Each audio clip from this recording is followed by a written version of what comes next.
Assalamualaikum warahmatullahi wabarakatuh. Our main topic is the economy of Philippines. The Philippines is an island nation with a unique geography with a diverse culture and history. The country is composed of over 7,000 islands with about 2,000 inhabitants and lie in the Western Pacific Ocean. The Philippines is divided into 18 regions, and the main islands are Luzon, Visayas, and Mindanao. The Philippines is the 13th most populous country in the world. Population of Philippines is over than 100 million people with an annual growth rate around 2%. The Philippines is the most populous and the fastest growing country on earth.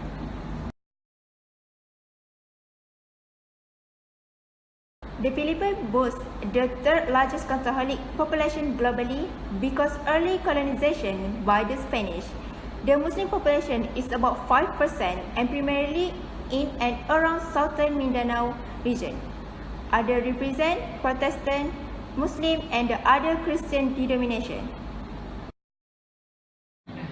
The official language is Filipino based on Tagalog and English. More than 118 languages and dialects in Philippines. Although Tagalog is an official language, English a common language used as business language due to US influence over the past 100 years.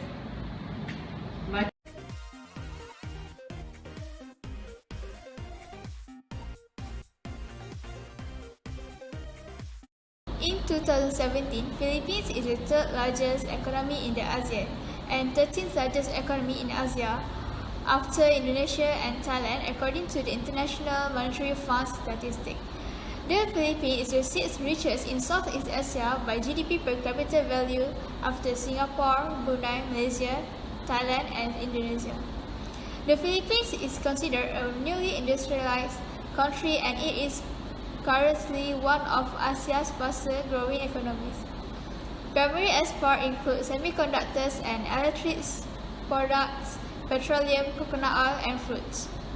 Major trading partners include Japan, China, and Singapore, also named as one of the Tiger Cup economies together with Indonesia and Thailand. According to PricewaterhouseCoopers, the Philippines will be the 12th to 14th richest economy in the world by 2050, also projected to be 5th largest in Asia and 13th biggest in the world by 2050. Even though it opposed other reports from HSBC Holding PLC that by year 2050, the country will have been stated to surpass Indonesia due to its yearly higher GDP growth rate at 6.5%, second after China. Other than that, remittances sent by Filipino overseas workers increase the income and standard of living of households in the Philippines. As a strategy by households, you need to allocate family resources to increase income and to raise family standard of living.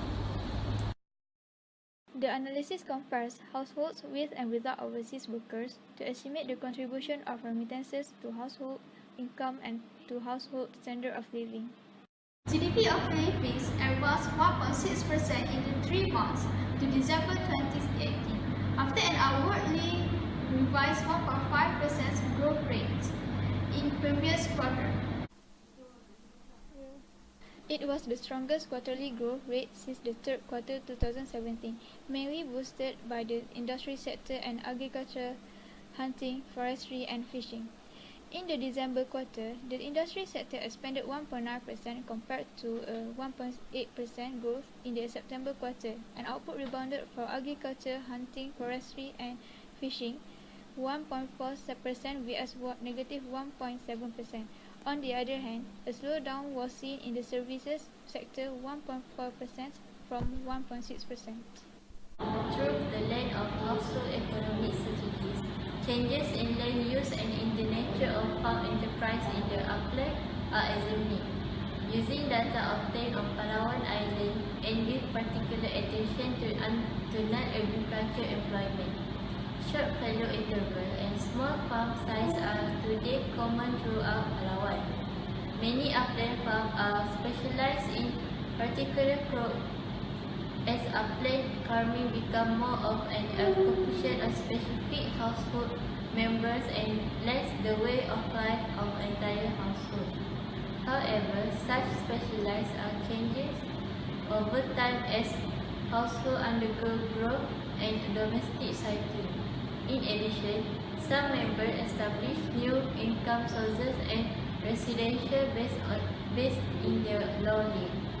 Furthermore, restriction on new forest clearance and other development make it difficult for upland households to secure and adequate living from farming alone, greatly increase pressure and non-timber forest products.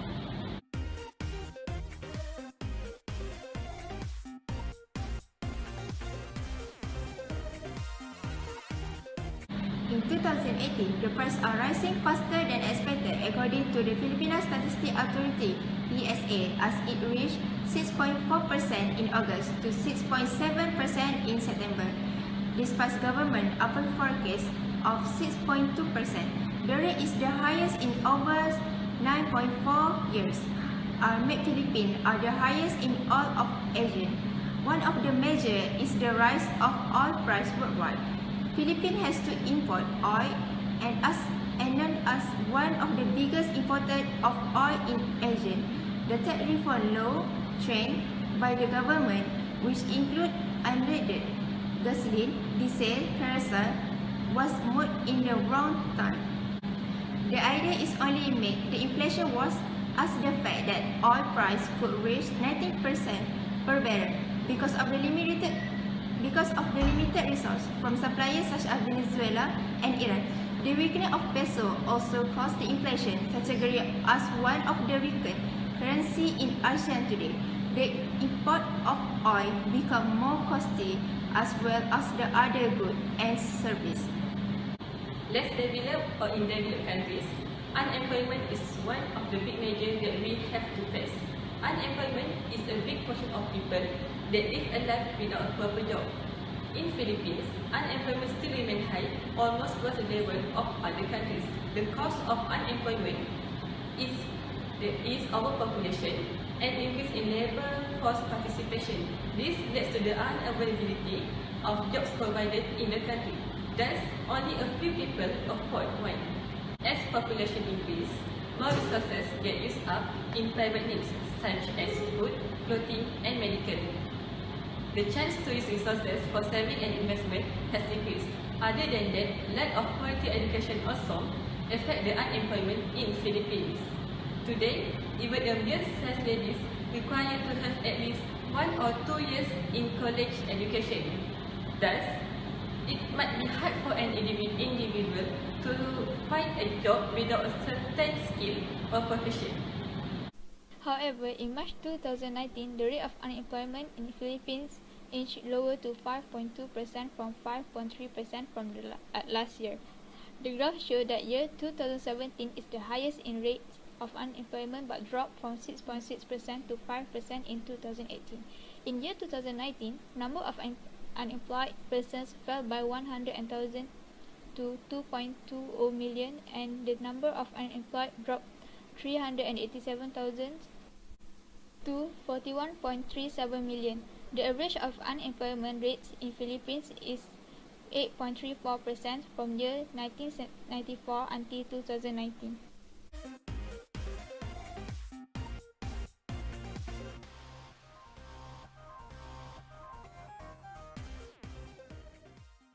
One of the major factors that cause inflation in this country is the current price pressure.